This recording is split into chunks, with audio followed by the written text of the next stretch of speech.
Olá a todos e todas que nos assistem. Estamos aqui para mais um encontro da nossa série Memórias da Educação Ambiental Brasileira, uma iniciativa do Programa de Pós-Graduação em Análise Ambiental Integrada da Unifesp e com apoio da Cátedra Sustentabilidade da Unifesp. Hoje nós estamos muito felizes porque vamos receber aqui uma das figuras mais importantes da história da educação ambiental brasileira, pois ela coordenou aquele que foi talvez o maior acontecimento na preparação de um documento base que norteou todas as políticas públicas de educação ambiental no Brasil, que foi a Jornada de Educação Ambiental, ocorrida na Rio 92, em 1992, e dali saiu o nosso Tratado de Educação Ambiental para Sociedades Sustentáveis e Responsabilidade Global.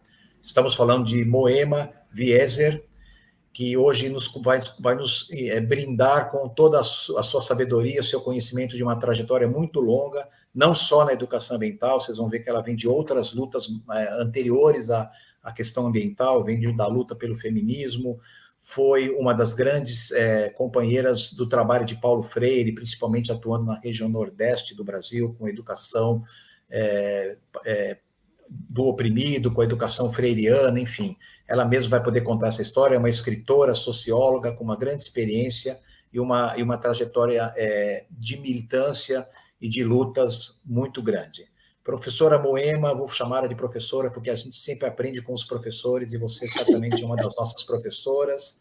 Muito obrigado por ter aceito o nosso convite. Tem uma série de jovens nos assistindo, e eu gostaria de fazer a primeira pergunta, para não ter que apresentar numa formalidade mesmo, que você contasse lá nos primórdios, né, como foi a sua trajetória pessoal nas diversas lutas com a qual a senhora esteve envolvida durante seus anos aí de engajamento profissional e pessoal. Por favor, um depoimento para deixar para a posteridade aqui de como surgiu a sua aproximação com as lutas sociais e, posteriormente, com a questão ambiental.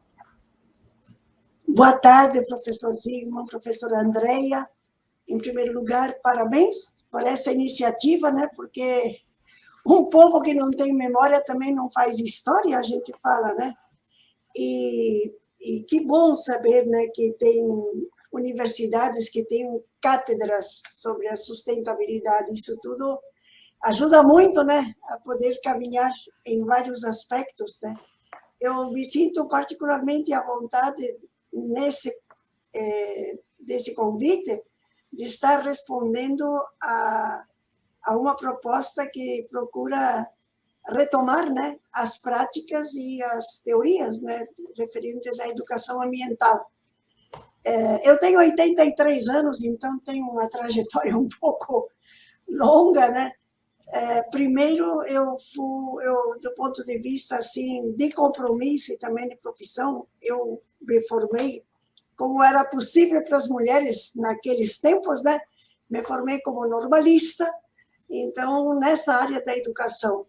Mas aonde eu realmente me identifiquei foi quando eu me aproximei da educação popular, na perspectiva e na linha de Paulo Freire, e eu tive a oportunidade de trabalhar no Nordeste, particularmente no Recife, mas também na Bahia e no Maranhão, dentro de toda essa mistura que aconteceu, né, da teologia da libertação com a educação libertadora de Paulo Freire, né? Então aprendi muito trabalhando com comunidades de base, particularmente na área rural e um pouco também na área urbana.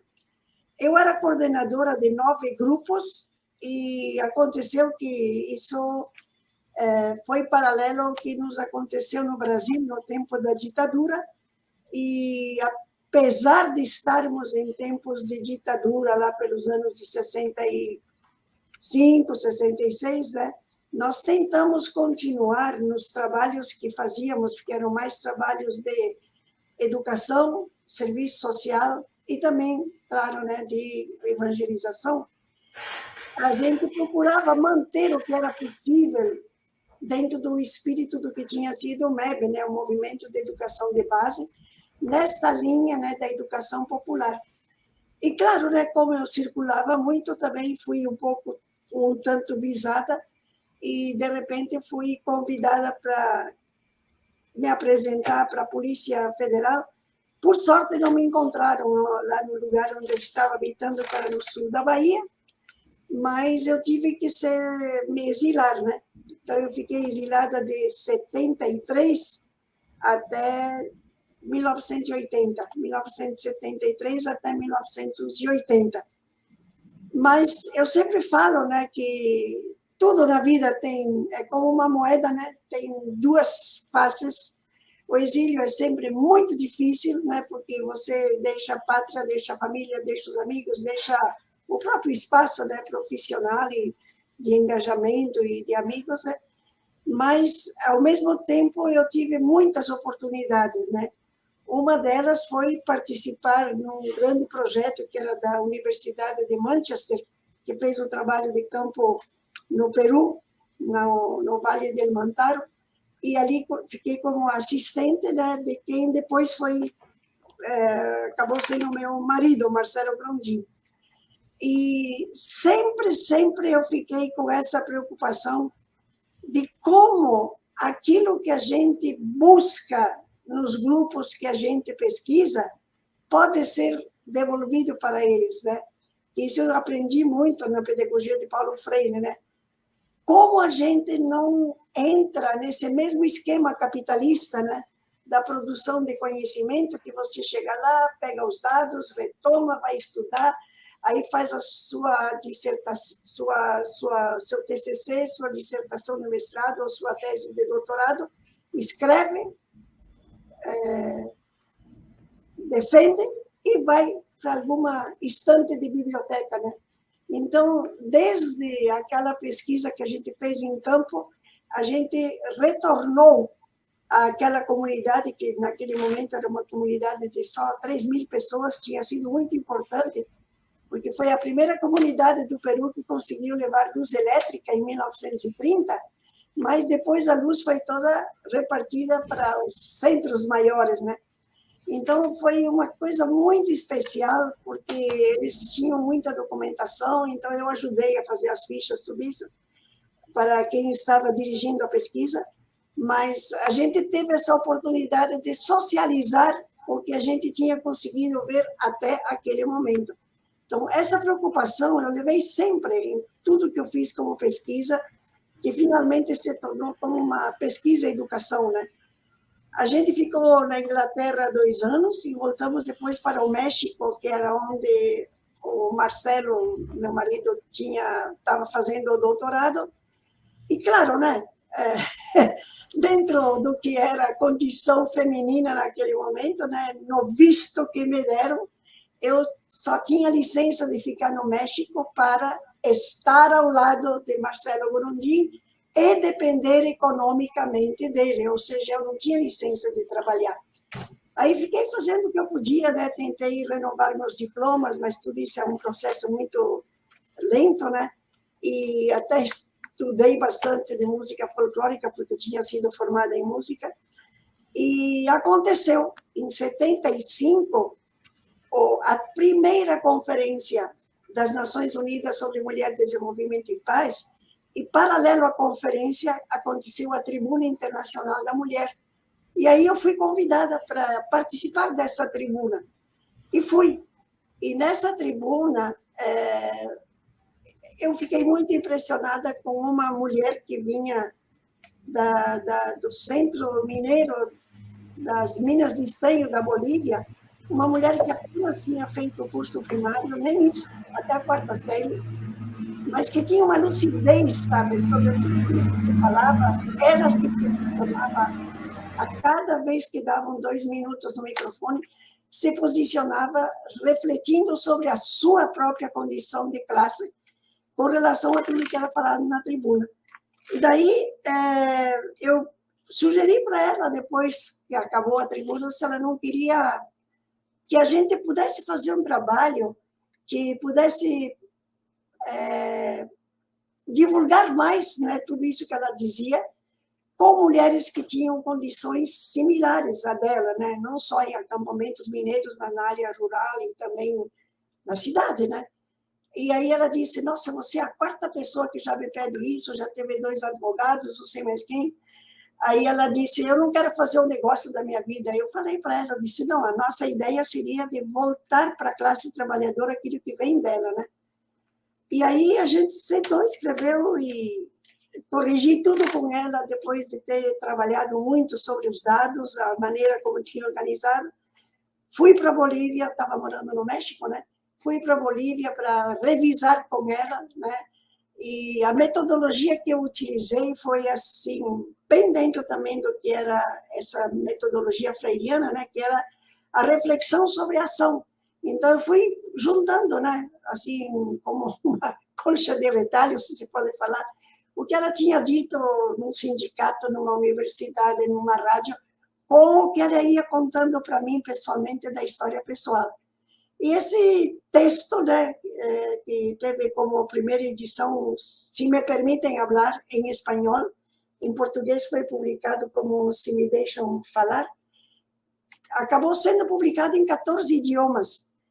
E o que eu mais gostei é que, além de ser publicado e ser bastante trabalhado, claro, né, por partidos políticos, por sindicatos, por universidades também, né, na área de história, sobretudo, e de antropologia, o livro foi muito, como é que se chama, adaptado. Foi adaptado para rádio, foi adaptado para cartilha, para teatro, ou seja, foi uma forma, né, de repassar já num outro âmbito, né, no âmbito da educação popular. E, claro, né, isso me levou a entrar num outro rumo, que foi essa questão toda do movimento feminista, o que o movimento feminista trazia, mas eu entrei nele como educadora popular.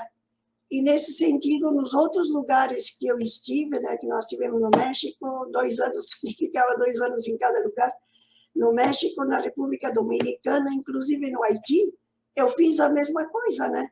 Um trabalho de pesquisa e educação com mulheres, e sempre a gente tentava, ao mesmo tempo que trazia os dados, analisava os dados, retrabalhava esses dados de maneira que pudesse ser utilizados pelos próprios grupos, né? E foi interessante porque, por exemplo, no caso da República Dominicana, o nosso trabalho acabou resultando na criação de um centro, o CIPAF, Centro de Investigação para a Ação Feminina. Isso foi em 1975, 76. E no Haiti foi mais difícil para mim, porque eu não sabia creole, né? Eu não sabia falar creole, isso formulado.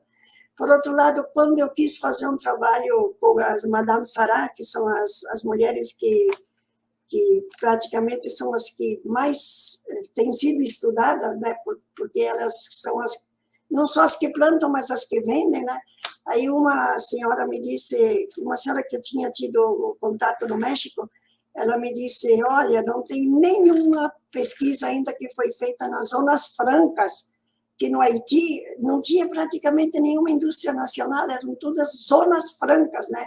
Que o dono estava na Suíça, no Canadá, em qualquer outro lugar, menos ali no país. E era proibido entrar. Eu tive a sorte que um amigo canadense que trabalhava na universidade, na faculdade de administração, ele tinha a possibilidade, de vez em quando, de trazer gente de fora para visitar, e uma vez ele me convidou. E foi assim que eu conheci as Zonas Francas e o trabalho terrível que as mulheres faziam ali, né, praticamente um trabalho escravo. E aí, com isso, e mais uma equipezinha que eu falava francês, né? E elas falavam francês e creole. Então, elas foram visitar as mulheres trabalhadoras, mas não na fábrica, nas próprias casas, porque era proibido entrar na fábrica, né? Então, tudo isso foi me levando a manter o meu engajamento como educadora popular, mas dirigindo toda a minha energia para esse universo novo que eu conheci. E eu tive uma grande oportunidade, que foi participar do primeiro seminário internacional sobre relações sociais de gênero. Para mim foi como abrir uma janela, sabe? Porque, como a maioria fazia, né, também aqui no Brasil, a gente trabalhava a condição da mulher, a opressão da mulher, a exportação da mulher, etc., né?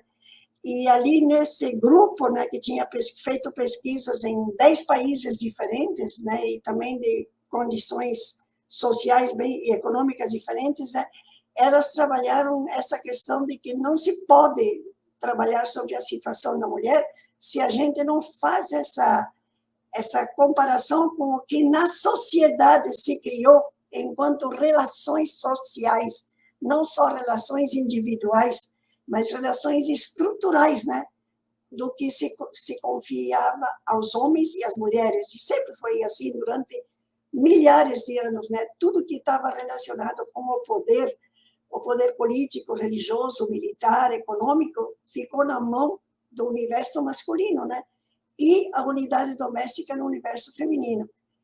Com o problema de que se dava valor para esse lado e não valor para o outro lado. Então, eu entrei nisso e nisso eu embarquei. Quando eu voltei do exílio, eu fiquei com muita vontade de continuar nessa linha de trabalho, e foi ali que eu fundei a Rede Mulher de Educação, né, que atuou durante 35 anos como uma rede de educação popular feminista, e foi dentro de tudo isso que eu fui descobrindo o ecofeminismo, e também tive a oportunidade de ser convidada para trabalhar, para começar uma gerência de educação ambiental na CETESB, a Companhia de Saneamento Ambiental.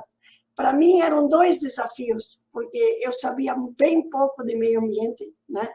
E eu sabia muito, não tinha nunca tido a experiência de trabalhar dentro de uma empresa. Como fazer educação popular a partir de uma empresa estatal, né?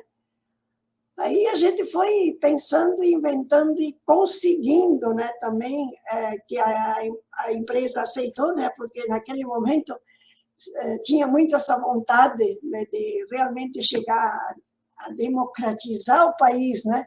Era em 83, e até tinha uma secretaria no governo Montoro que se chamava Secretaria de Descentralização, Desburocratização e Participação. Então, foi nesse contexto que eu fui convidada, e aí criei toda uma metodologia de trabalho, mas o maior desafio é que me deram como primeiro trabalho a ser feito, né? Tentar acertar alguma coisa em Cubatão, que naquele momento, junto com Bangkok, era a maior cidade mais poluída do mundo. E aí a gente começou com a Associação das Vítimas de Cubatão, mas aí ficou muito claro que nunca a Associação das Vítimas resolveria o problema e nem a CETESB. Então, nós começamos todo um trabalho de envolvimento em todos os setores sociais que estavam envolvidos nesse universo de Cubatão. Então, nós fizemos trabalho com, claro, né, com a própria Associação das Vítimas de Cubatão, mas aí fizemos todo um trabalho de pesquisação participante, né, com o pessoal aí da cidade, né, e foi muito interessante porque, à medida que a gente avançava na pesquisa, nós íamos traduzindo isso, num primeiro momento, em boletins, né, retornando cada vez que a gente ia esses boletins com um mínimo de análise, né, que era possível fazer naquele momento.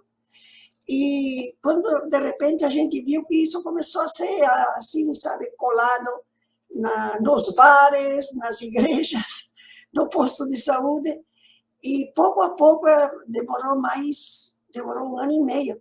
A gente conseguiu envolver nisso quem estava fazendo pesquisa em Cubatão, que tinha aquele problema grande da hidroencefalia, né?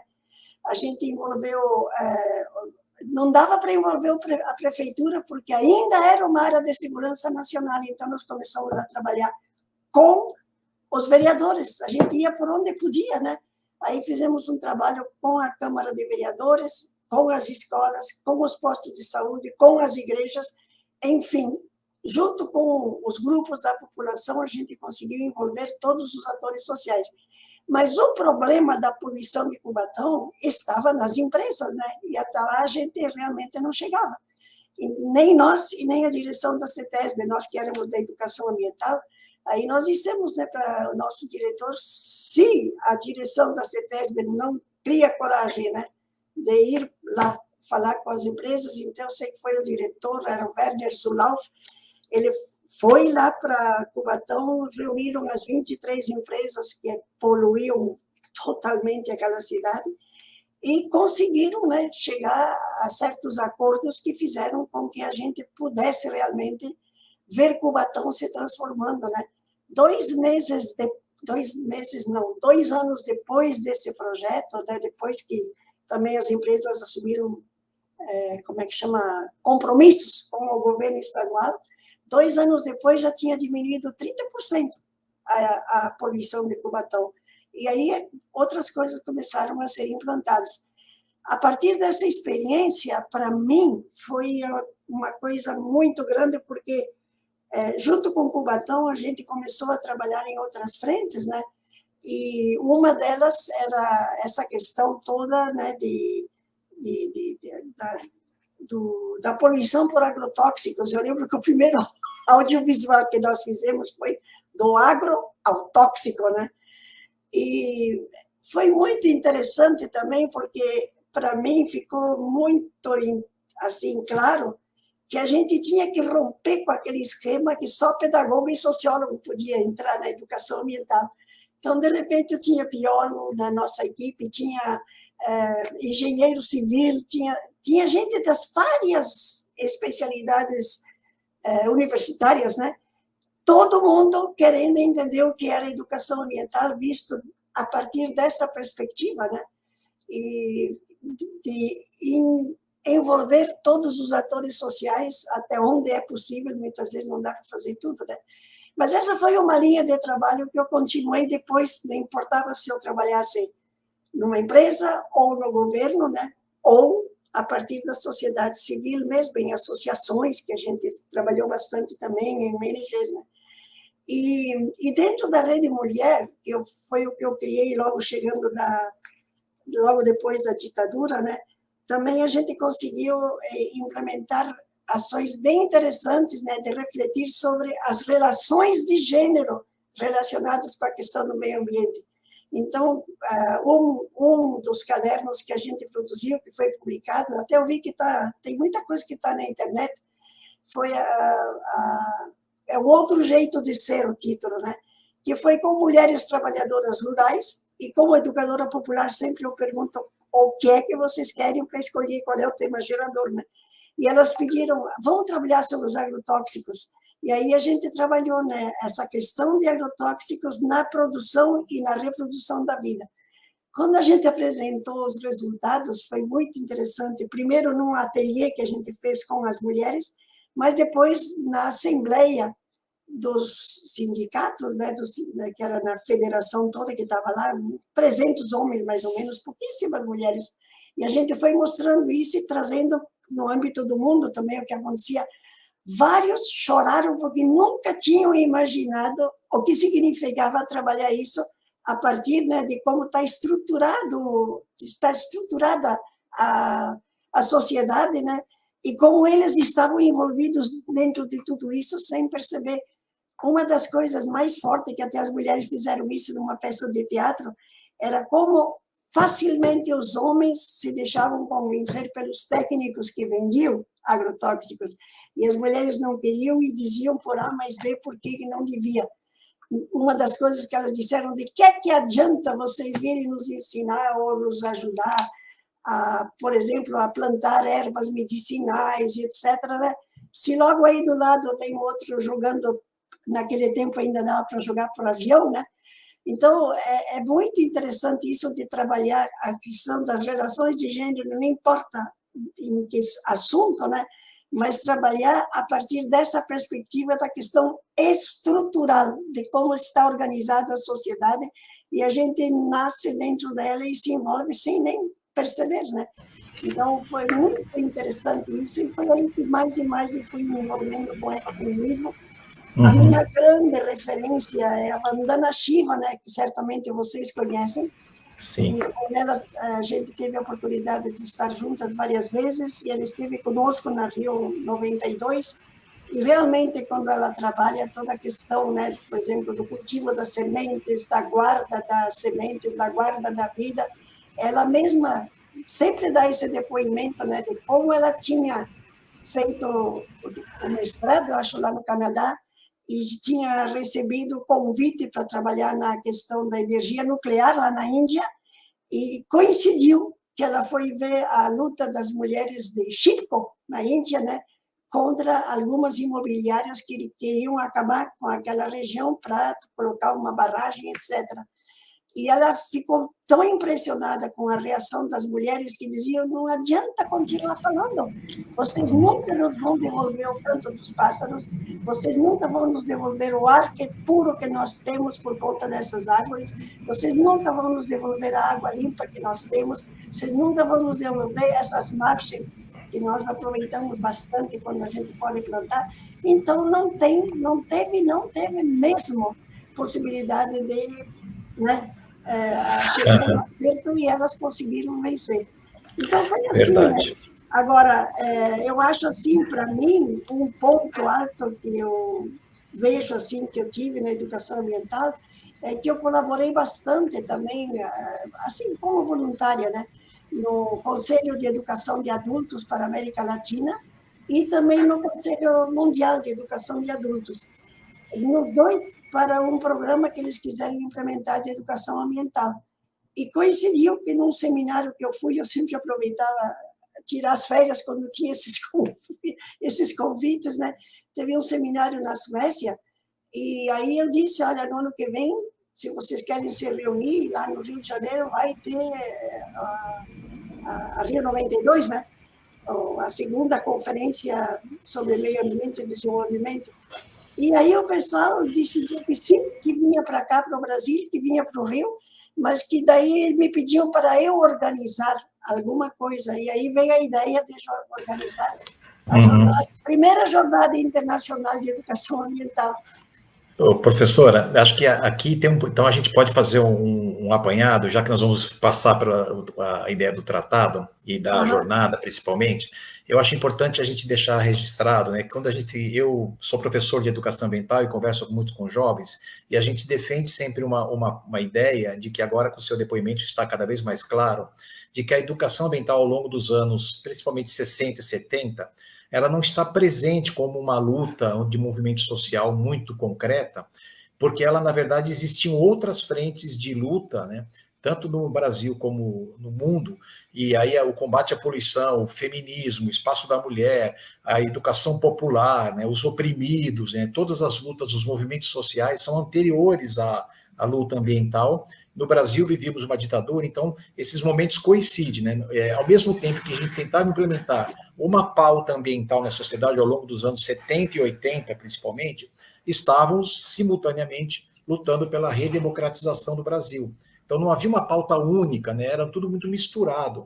E o seu depoimento é precioso nesse sentido de mostrar como que luta feminista, luta pelos direitos sociais, luta das minorias, dos oprimidos, elas todas estão no mesmo caldo de onde nasce o movimento ambientalista, onde nasce a causa ambiental propriamente dita, e que vai culminar na Rio 92, esses movimentos sociais todos vão se encontrar na Rio 92, cada um com a sua pauta, e aí acho que é a hora de você contar para a gente como é que foi a jornada e como é que dela saiu o Tratado de Educação Ambiental, por favor.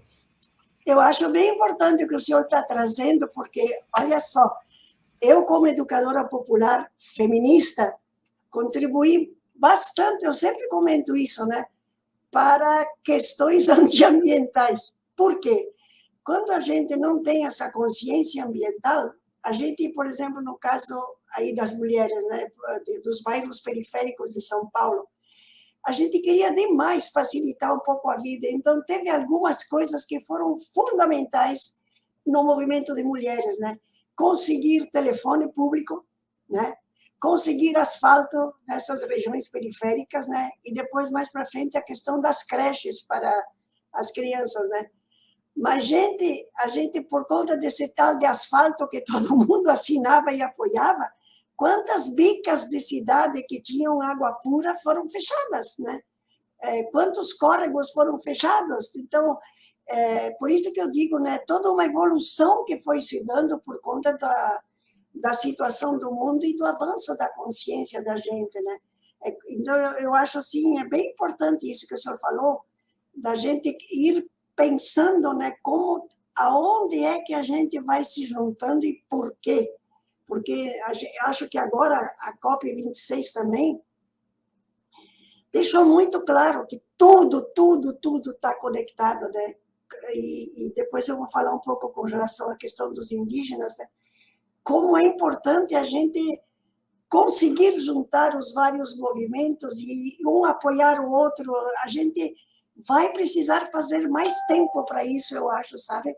Porque teve também um tempo em que cada quem ficava, não, eu sou do movimento tal, eu sou do movimento qual, como se não tivesse tempo para mais. E agora não, eu acho que nós estamos num momento em que é muito importante a gente perceber que se alguém está no movimento negro e acontecem as coisas que acontecem, o movimento feminista, o movimento pela terra, todo mundo tem que estar se apoiando, né? E numa perspectiva só de uma melhor qualidade de vida para todas e todos, né? Então, como aconteceu a jornada? Havia todo um clima, né, de preparação para essa segunda conferência das Nações Unidas sobre Meio Ambiente e Desenvolvimento, que a primeira tinha sido na Suécia, em 1972, né? E aí foi uma coisa bem interessante, né? Eu, a partir do trabalho que eu fiz lá na CETESB, né, comecei a me aproximar do movimento ambientalista, mas era muito interessante porque o movimento ambientalista era prioritariamente, naquele momento que eu conheci, né, um movimento de reivindicação, de denúncia, de luta e de reivindicar e reivindicar e reivindicar. Nós, educadoras e educadores populares, não tínhamos a dimensão ambiental, né? E foi muito interessante porque dentro do que a gente já tinha começado a trabalhar no Conselho Internacional de Educação de Adultos, né, a gente percebeu que tinha que ver a forma de aprender, né, nós educadores, né, aprendermos dos ambientalistas, né, como fazer educação popular relacionado com esses temas que eles trabalhavam. E, por outro lado, né, algumas pessoas com quem eu estive percebiam que não chegavam a atingir a população de maneira geral, ficava ambientalista com ambientalista e mais ambientalista, né? Então, dentro do espírito da educação popular, quando foi decidido que aconteceria a Rio 92, a gente pensou, bom, como é que nós vamos fazer alguma coisa para o mundo inteiro, né? E aí o Conselho Internacional de Educação de Adultos, o ICAI, International Council for Adult Education, tem centros, mais ou menos uns 300 centros, em 9 regiões, porque além dos 5 continentes, eles trabalham por regiões como a região do Pacífico do Sul, a região árabe, a região do Caribe, como regiões em si, né? E aí a primeira ideia que me veio foi de fazer uma pesquisa ação participante, que é uma coisa bem característica também da educação popular, né? Que foi, assim, inaugurada de alguma forma, né, por Orlando Falsborg, da Colômbia, né? E aí, como fazer isso, né? A facilidade que eu tinha, apesar de não termos todos esses instrumentos eletrônicos que temos agora, mas foi como é que a gente pode, né, fazer um trabalho que seja coletivo, que aquilo que vai sair na Rio 92 seja algo que veio, né, e que a gente vai, então, juntos ver se a gente aprova. E aí a gente fez uma primeira carta, teve um colega que veio da Venezuela, que estava dando um curso aqui, e nós aqui do Brasil, e a gente fez uma carta, e essa carta circulou pelo mundo, né? E as ideias principais da carta foram até trabalhadas em seminários, e começamos a receber retornos. Aí o que aconteceu? Que cada conferência das Nações Unidas, eles têm os que eles chamam de PrepCon, né? As preparatórias, comissões preparatórias. E nós fomos na 4ª PrepCon. Eu tinha como assistente dessa jornada um grande ambientalista que muita gente conhece, né? Que é o Nilo Diniz. E, inclusive, nós fomos os dois para Nova York, né? Que foi o 4º PrepCon, que era o último antes da conferência. Nessa 4ª reunião, o que aconteceu é que o comitê, né, que dirigia a parte não governamental, porque nós éramos não governamentais, né, eles decidiram de que deveria emergir da sociedade civil tratados que chegassem a fazer com que a sociedade civil se juntasse, né, em coisas específicas. E, de fato, foi o que aconteceu. Claro que daí nós modificamos todo o esquema da carta e colocamos no esquema que eles colocaram como tratados. Foi bem difícil, sabe? Colocar o Tratado de Educação Ambiental como um tratado. Eles diziam, não, tratado é coisa assim, de oceano, de terras áridas, etc., né? Mas um tratado de educação ambiental, e nós dizíamos, não, o tratado de educação ambiental é o que vai permitir que os outros tratados possam ser executados, porque sem lideranças ambientalistas, né, ecoeducadas, é difícil de você puxar o barco para frente, né? E assim foi. Nós tivemos mais ou menos uns 3 meses para poder juntar tudo que tínhamos recebido em vários idiomas, buscando gente para nos ajudar, né? Porque português, francês, inglês, alemão, até aí a gente chegava, né? Mas depois árabe, russo e japonês. Mas com amigos, assim, a gente conseguiu traduzir e formatamos o tratado do jeito que eles tinham solicitado. Foi muito interessante como experiência, né? Ali eu acho assim, Marcos Sorrentino, Raquel Drasber e Mônica Simons tiveram um papel muito, muito importante na questão dos conteúdos, né? E nós chegamos, então, na Rio 92 com esse tratado que vinha todas essas regiões, e ali ficamos os 14 dias. Na parte da manhã a gente participava de outros grupos e na parte da tarde nós estudamos parágrafo por parágrafo do tratado e conseguimos chegar ao final com o tratado aprovado. Já tínhamos conseguido levar em 4 idiomas, né, que eram os idiomas utilizados pelo ICAI, português, francês, inglês e espanhol, e depois da aprovação conseguimos também levar, né, e lançar o tratado. Foi até com um grupo do Joãozinho 30, que ele tinha uma escola de samba de crianças, né? E foram as crianças que fizeram uma música sobre o tratado e lançamos nas ruas do Rio de Janeiro. Foi uma experiência muito, muito grande. E eu acho assim, se a gente lê os princípios do tratado, né? É impressionante como já naquele momento a gente falava de coisas que hoje começam a ser parte da consciência coletiva, né? O número 16, eu sempre me impressiono, a educação ambiental deve ajudar a desenvolver uma consciência ética sobre todas as formas de vida com as quais compartilhamos este planeta, respeitar seus ciclos vitais e impor limites à exploração dessas formas de vida pelos seres humanos. Gente, nós falamos disso em 92, né? Então, eu acho que é importante a gente dar importância àquilo que os educadoras do mundo fizeram, né? Claro. E, professora... 16 princípios do tratado. Sim, sim.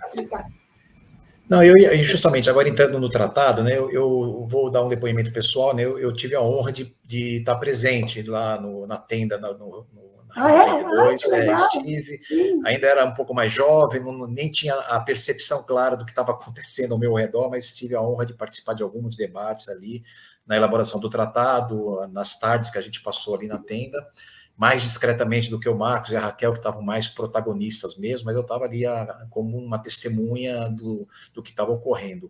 E o que me chama a atenção, e acho que é importante a gente ressaltar aqui para os jovens que estão nos assistindo, a ideia de que, e aí a Renata, que está assistindo a gente agora, colocou até um comentário, né? O mais importante que a gente incluiu no tratado é a ideia de que a educação é um ato político, que vem justamente dessa educação popular, vem dos movimentos latino-americanos e do mundo inteiro de luta política, e nós não abrimos mão ali naquele momento histórico, né, do mundo, que estava elaborando um tratado, né, pela sociedade civil, de colocar isso como um ato político. Então eu queria que, ao descrever agora o que é o tratado e sua importância, o quanto essa demarcação de um ato político ali na Rio 92 acabou fazendo do tratado uma referência para políticas públicas desde então. E a partir dessa análise do que são as políticas públicas derivadas do tratado no Brasil e no mundo, a gente poder tentar chegar no cenário mais atual, onde estamos assistindo, infelizmente, um retrocesso nessas políticas públicas. Então, agora, um passeio político desde o tratado até os dias atuais, como é que ele influenciou a demarcação desse espaço de políticas públicas no Brasil e no mundo, né? Eu vi uma pergunta aqui de uma pessoa que disse por que teve problema. Isso. Eu até tenho um livrinho que eu fiz, depois, não sei se o professor tem, se não, eu lhe passo. Quando eu fiquei como consultora de educação ambiental no tempo que dava para fazer isso ali no Itaipu Nacional, e eu conto um pouquinho da história, né? Tudo no tratado, como eu disse, né, do título até o ponto final foi conversado e não foi fácil a gente chegar a conclusões finais. Mas, e também eu acho que tudo no tratado teve essa conotação política. Por exemplo, já tinha essa ideia de que para que educação ambiental? Tudo tem que ser ambiental, ponto. E a gente sabe que se não tivesse dado esse enfoque a partir da questão ambiental, como você trabalha os direitos humanos, por exemplo, né? Como é que você pensa a questão ambiental para o tratamento dos demais seres? Então, tudo isso hoje parece que está começando a ficar claro, né? O título do tratado tinha muita gente que dizia, não, nós estamos todos no mesmo barco, nós temos que pensar em global education, educação global. Eu só sei que foi tão cansativo isso que chegou um momento que alguém falou, tudo bem, estamos todos no mesmo barco, mas não estamos no mesmo camarote, né? Porque a gente, imagina, tinha claro que não era a mesma coisa, né, do que nós tínhamos que dar conta, sobretudo nós, educadores ambientais, mas mesmo os países, né, menos, como diria, favorecidos, né, porque não são países pobres, são países ricos com populações pobres por conta do extrativismo que são submetidos a tudo isso. E aí tinha a questão do desenvolvimento sustentável, e foi uma companheira de El Salvador que disse, não, temos que pensar educação ambiental para sociedades com S, sustentáveis com S, e responsabilidade global. Então, eu acho que isso ficou muito claro para nós, né? Como a educação ambiental se dá nos territórios, mas que nada é separado, né? O que nós estamos fazendo aqui, a gente pega um relatório da Índia, pega uma outra dos Estados Unidos, muita gente está lidando com a questão da água dentro dessa mesma perspectiva, mas a partir do seu território. E a palavra política ficou tão pesado, a gente ficou uma noite praticamente sem dormir, tentando acertar, mas tinha coisas tipo assim, tinha uma senhora que era do Paquistão, ela disse, olha, se eu coloco no tratado que a educação ambiental é um ato político, ela disse, o jeito como está meu país é capaz que me prendam por causa desta frase, porque eu apoiei esta frase. Enquanto que outra que era do norte, eu me lembro que ela era uma canadense, ela disse, não quero não, ela disse, se eu ponho que é um ato político, do jeito que lá estou entendendo a política como política partidária e de oposição, não vão apoiar mais a minha ONG. Só sei que a conversa foi tão longe que na primeira versão não apareceu essa frase em inglês. Eles retomaram depois. Não é fácil fazer um trabalho de consenso, né, na educação popular, sobretudo com gente da Ásia, da África, da América Latina, da América do Norte e da Europa, né? Mas eu acho assim, é uma coisa que mostra como, quando cria raiz, vai longe, né? E tem uma professora de Madrid, a Maria Novo, ela disse, definitivamente o tratado foi um divisor de águas na educação ambiental, por vários motivos, né? Que todos os princípios do tratado se aplicam tanto à educação formal como à educação não formal, informal, mediática, né? E a gente insistiu muito nisso, né? Que os meios de comunicação têm que ser meios, né, que nos ajudem para essa transformação que nós queremos, né? Então, tudo isso são pontos fortes do tratado, né? E eu penso assim, quando a gente fala que é um ato político, né? O próprio Paulo Freire, né, daquele jeito mais poético dele falar, ele trouxe a intervenção dele e, no fim, ele disse, para concluir, nós temos que lembrar que, sim, temos que lutar muito pelo verde, mas que sem homem e mulher, o verde não tem cor. É a gente que transforma o verde em marrom, né, como está acontecendo agora com as queimadas, né? É obra do ser humano, né? Então, essa é uma característica também da educação popular, no caso neofreiriana, né? Que a gente trabalha muito essa conexão, né, do que é a organização dos seres humanos, a organização social com o que acontece na questão ambiental, né? Eu acho, assim, também uma coisa que me parece um avanço, né, na educação ambiental, mas também por conta de tudo que vem acontecendo no mundo, né, e que coincide também, né, com a Rio 92, que foi a produção desse outro documento. Eu não ajudei a redigir, eu só ajudei muito a preparar. Nós tivemos um grande encontro na América Latina, aqui em Cuiabá, mas também em vários lugares tiveram outros encontros. Mas a Carta da Terra, ela tem muitos elementos que nós, no tratado, né, tentamos também aproveitar, estar conectando-nos com ela, né? E é uma carta que está precisando de resposta, a gente precisa dar resposta, até para não continuar nisso que nós estamos vivendo agora, né? E aí, você estava falando das políticas públicas, né? De fato, o Tratado de Educação Ambiental, junto com a Carta da Terra, se transformaram nos dois pilares da educação ambiental, do jeito que nós entendemos, né? E nós tivemos a oportunidade de trabalhar isso de uma maneira muito interessante, principalmente no período de 2003 até 2016, porque aí, primeira coisa também, né, não se discutia mais, né, a quem corresponde fazer educação ambiental, é o Ministério da Educação, é o Ministério do Meio Ambiente, é os dois, e os dois impulsionando qualquer ministério, né, de segurança, de turismo, de tudo. Porque em qualquer espaço que a gente está, a gente vai ter que estar lidando com comunidades humanas e com a questão ambiental, né?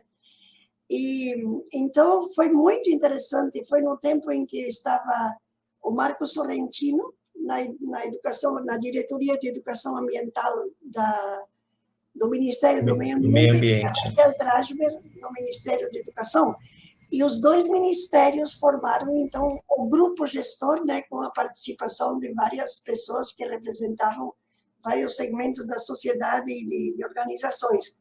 Mas foi muito interessante porque foi nessa linha participativa, né, foram muitas coisas que foram novidades implantadas, né, além da maneira como se direcionaram os CIEAs, né, as comissões estaduais, né? Mas também propostas como eu acho muito interessante essa proposta dos convidas, né? Comissões de qualidade de vida nas escolas. Então, realmente formas de mostrar como a educação ambiental tem que perpassar, não importa qual matéria, geografia, história, português, tudo, né? Porque de a partir de várias entradas, você pode estar trabalhando a questão ambiental e trabalhando juntos, né? Eu vejo que nós tivemos bastante influência do Fridtjof Capra, né? Naquela proposta da alfabetização ecológica que ele fez particularmente nas escolas, né? E até esse livro da Cultrix, né? Da editora Cultrix, que é de Fridtjof Capra e o grupo dessa fundação. E na área do meio ambiente, né? Mas muitas coisas junto também com a educação, foram inúmeras iniciativas bem diferentes do que existia anteriormente, né? Mas a mais interessante é essa da pesquisação participante, né? Que foi batizada como pessoas que aprendem participando, como se criou uma política pública de trabalhar nas várias regiões, nos vários territórios, nos municípios, fazendo pesquisa nos territórios, né, trazendo elementos daquilo que é o ambiente e os problemas ambientais daquela região, daquele município, para juntos, né, alinhados a essa política pública, a gente poder estar resolvendo. Dentro dessa perspectiva também se criaram, por exemplo, as salas verdes, né?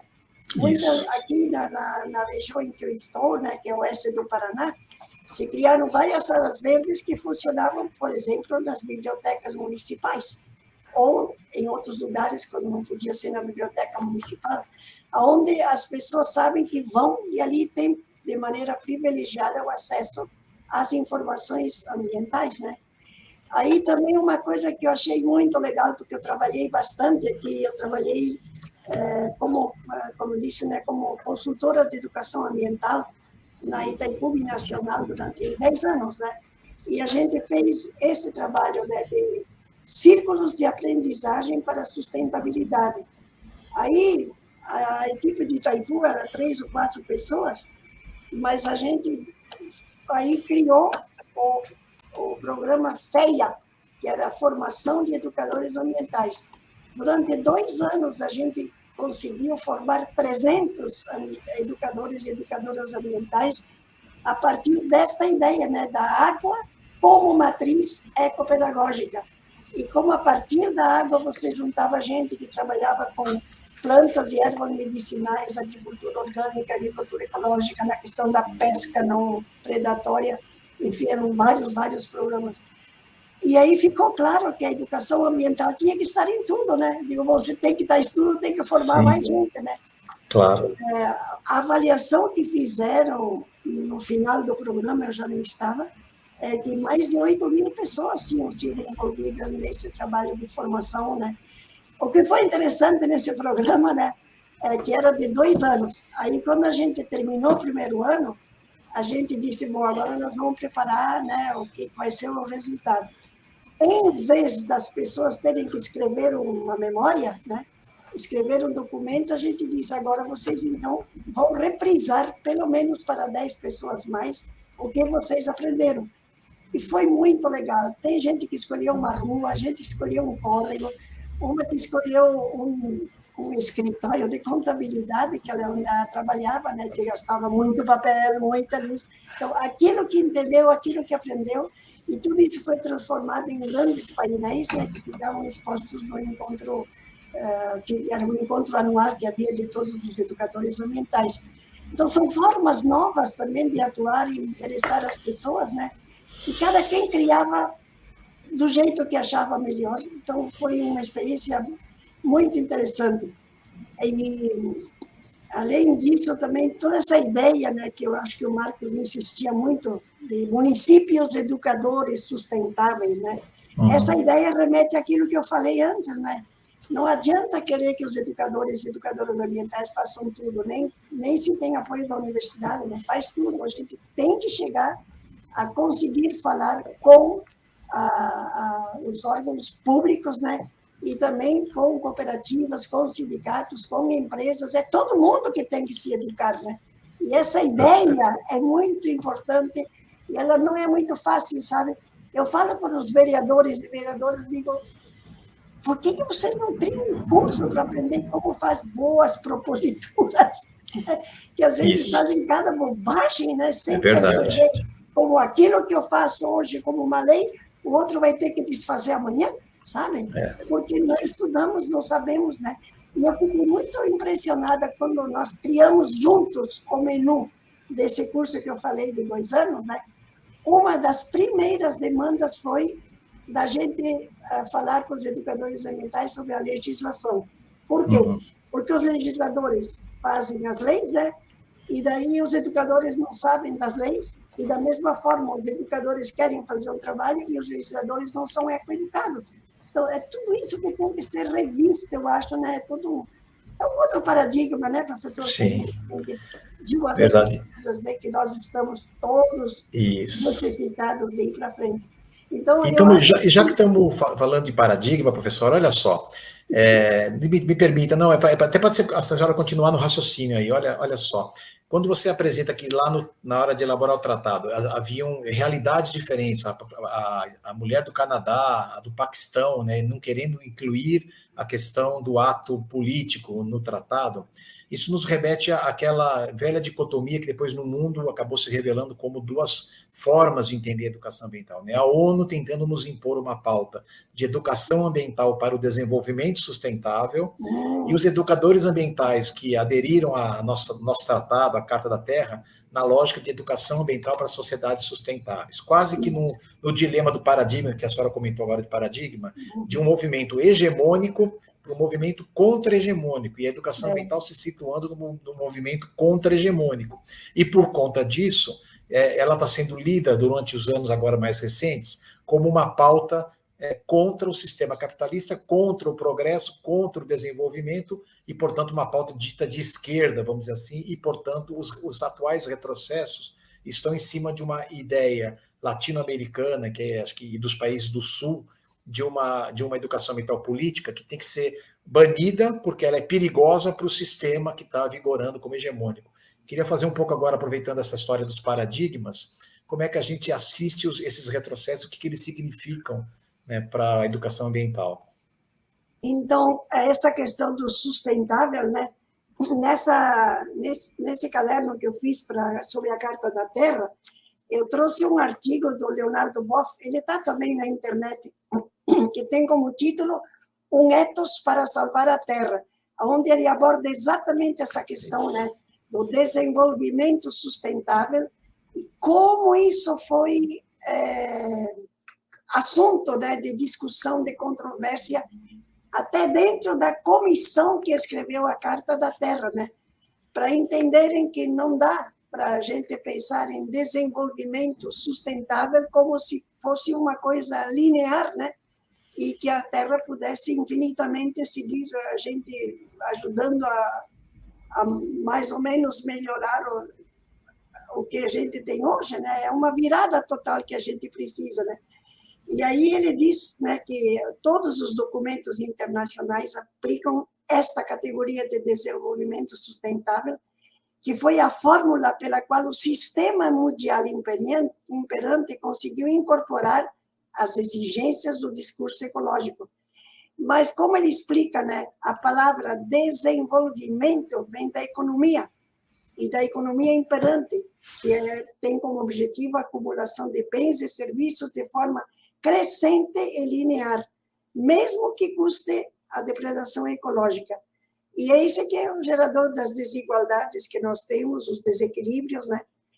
A sustentabilidade é um conceito que vem da ecologia e da biologia e nos obriga a repensar, né, toda a questão dos ciclos de vida, que é tudo que está em questão agora e que a gente está vendo, né, de maneira clara como a Terra, inclusive, está gritando, né, com tudo aquilo que ela retorna a partir de tudo aquilo que foi a depredação, né?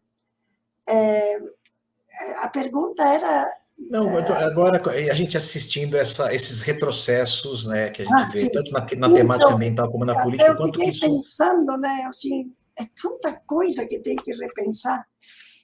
Aqui no caso do Brasil, né, muitas vezes eu tenho tido contato com educadoras e educadores que eu acompanhei, né, nesse período que deu para a gente poder, com alegria, dizer, alinhando-nos às políticas públicas nacionais, nós estamos fazendo isso. Agora tem que dizer contradizendo as políticas públicas nacionais, né, porque teve todo esse desmonte, principalmente na área ambiental, né? O que eu estou vendo, assim, eu estou falando só desse momento do imediato, né? A gente precisa realmente segurar com todas as forças e por todos os meios que nós temos aquilo que é possível no âmbito local, né? Eu tenho acompanhado, por exemplo, o coletivo de Foz do Iguaçu, que completou 10 anos no ano passado. Ninguém tira do coração das pessoas e do conhecimento que adquiriram, né, as convicções que têm, as capacidades que desenvolveram. Então, uma das coisas é essa, né? A outra é a gente realmente aprender a ler o que vem, né? Não se deixar levar pelas fake news, que são muitas as que estão circulando com relação a essas mentiras que se dizem, né, a respeito da questão do meio ambiente, e aonde a gente pode, né, isso é uma das coisas que eu estou fazendo, eu estou falando, por enquanto, só do imediato, né, assinar o que eu posso, né, junto com outros grupos, né, estar junto com quem está podendo desenvolver algumas ações, né, de caráter um pouco mais amplo. Agora, com relação a quem está participando, né, nessa aula, eu penso muito, sabe, tudo gente da geração Y e G, que é essa geração que tem informação demais, né? Que está disponível. Então, eu penso assim, é muito importante, né? Primeiro que essas pessoas aproveitem, né, esse privilégio de estarem na universidade, porque ainda é um privilégio nos nossos países, né?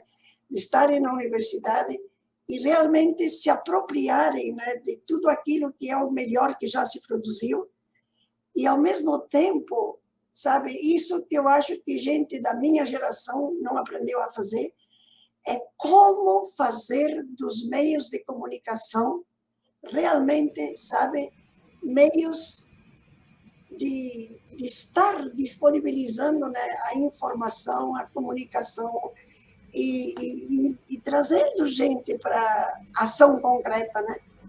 Tá E eu certo. vejo que a gente não teve essa preparação. É muito triste de ver, por exemplo, no WhatsApp, digamos, né? Um diz uma coisa, outro rebate, outro rebate, outro rebate, outro rebate. A gente não consegue criar diálogos, né?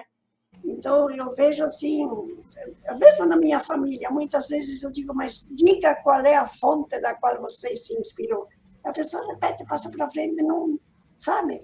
Agora, eu acho que uma pessoa que passa pela universidade tem que ter pelo menos esse respeito até consigo mesma, né? Vou verificar se está aqui a verdade, né? E eu acho assim, a gente já tem tantos documentos internacionais que apontam, né, para tudo aquilo que precisa ser feito, e ali eu vejo assim, tem o momento em que a gente está sendo chamado para repensar toda a organização da sociedade, né? E eu acho assim, a pandemia também deixou claro isso, né? Não tem mais como continuar, não tem mais como continuar do jeito que nós estamos vivendo, numa sociedade que se guia pelo economicismo, pelo materialismo, né?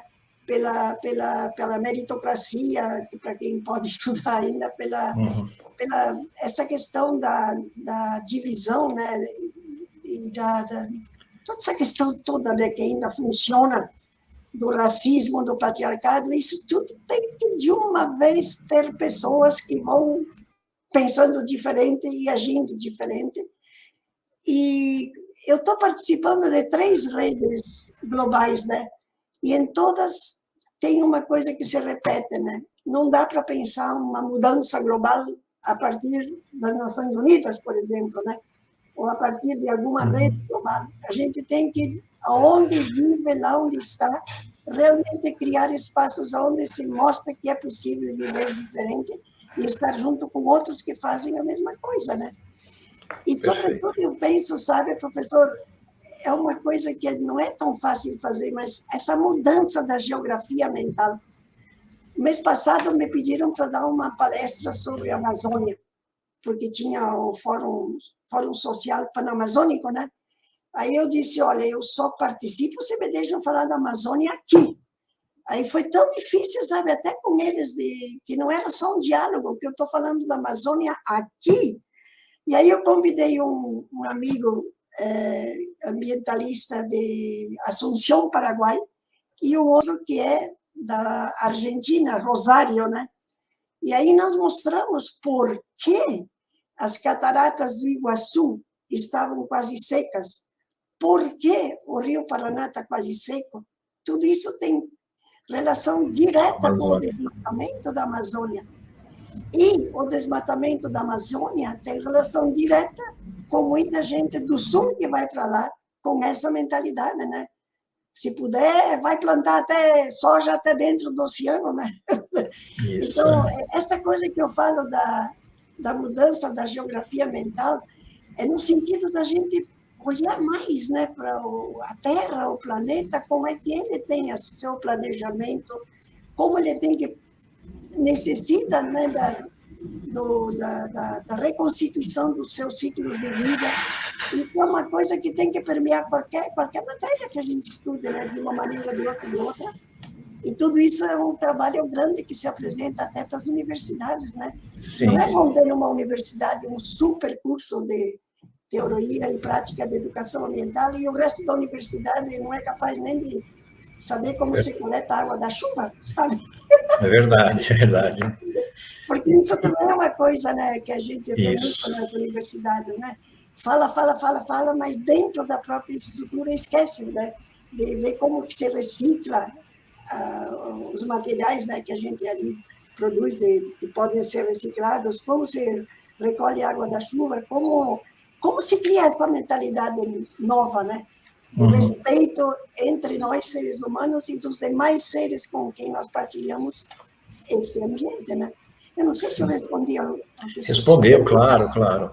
E, professora, para também não abusar do seu tempo e da sua boa vontade, vou fazer uma última pergunta para a gente também aqui explorar o trabalho atual com a qual a senhora está envolvida, a questão dos genocídios, aproveitando essa bandeira maravilhosa da Bolívia que está aí atrás, o quanto nós temos, enquanto nós temos aqui a oportunidade na América Latina de ter as nações multiculturais, o quanto nós somos multiculturais, e, ao mesmo tempo, o quanto que nós cometemos esse genocídio e estamos fazendo mais uma vez, né, e agravando cada vez mais esse genocídio dos povos originários, e quanto que essa luta, né, desses povos originários hoje em dia tem muito a ver com a causa ambiental de alguma forma, né? Então, social e ambiental integrados aí como causa única de qualidade de vida e de qualidade para o meio ambiente. Queria que falasse desse trabalho que você recentemente esteve envolvida, a publicação do livro dos genocídios, né, com seu marido, e contasse um pouco para os jovens aí como é que foi isso. Então, depois que me aposentei, né, aconteceu, tem coisas que vão chegando para a gente, né? Meu marido foi dar uma palestra sobre a Bolívia, eu acho que foi ele, onde ele viveu 17 anos, e lendo um livro de um autor americano, né, David Stannard, ele dizia que quase 90 milhões de indígenas tinham sido mortos. Ele disse, não é possível.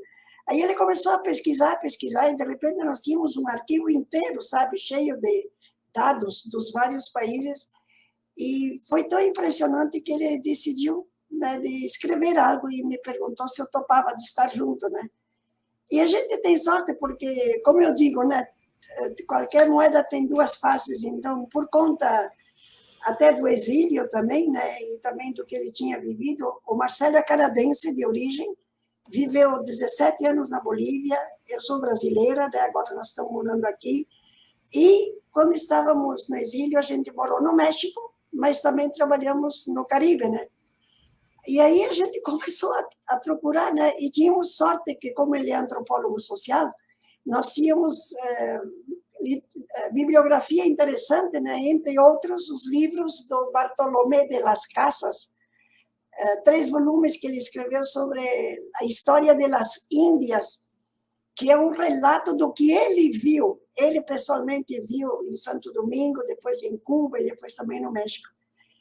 Aí nós começamos a escrever, e só que eu disse, olha, se a gente ficar só nessa questão do genocídio, a partir do 3º capítulo ninguém mais lê, porque era muito pesado, sabe? A gente chorou bastante, se cansou bastante, ficou com vontade de desistir, e daí eu sugeri assim, vamos, ao mesmo tempo que a gente trabalha o genocídio, vamos procurar como foi a resistência e a sobrevivência. Aí nós não dava para pegar todos os países, né? E também porque os indígenas não se pensam por país, né? Estão nos países, né? Mas, por exemplo, aqui no Brasil, você tem guaranis que estão no Brasil, que estão na Bolívia, que estão no Paraguai, que estão na Argentina, né? Eles se pensam entre parênteses desse território, né? Os Yanomamis, né? Nós é que dividimos a Venezuela do Brasil, eles não, né? Eles estão lá na floresta amazônica, né? E daí nós escolhemos essas 5 regiões, né? O Caribe, onde tudo começou em 1492, depois o México, quando começou com o Cortés do Caribe, foram para o México, depois os Andes, né? Com Pizarro, daí o Brasil, onde o genocídio não acabou, e os Estados Unidos, que foi o pior de todos, que inclusive inspirou Hitler, né?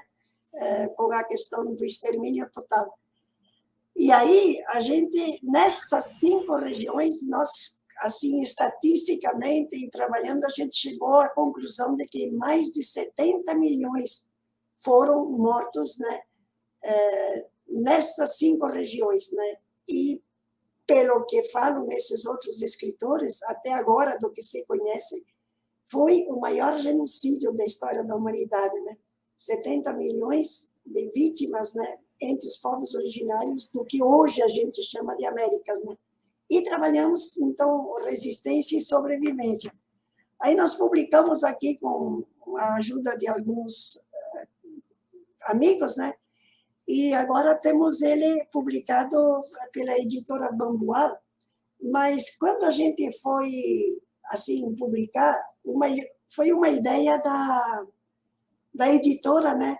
De talvez ressaltar mais o que está acontecendo hoje, e está nessa palavra, Abya Yala.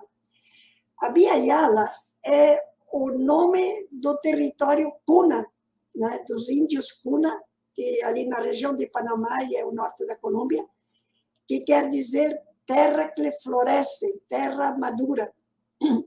E perto aí do contexto da Rio 92, aconteceu que um indígena dos Andes, da Bolívia, foi para um evento internacional no Canadá e deram uma bolsa para ele circular, né, descendo de novo para a Bolívia. E ele conta que ele, quando passou no Panamá, uma senhora disse: por que nós continuamos dizendo que somos da América? Nós não somos da América, nós somos de Abya Yala. E aí esse nome, pouco a pouco, né, se tornou o nome que os indígenas escolheram de dar a esse território, né, que foi chamado de Américas por conta da invasão espanhola. Mas, mais do que só nomear o território, Abya Yala é o nome de uma articulação grande que junta, começou nos Andes, né, mas está juntando indígenas de todo o continente, né, do sul ao norte.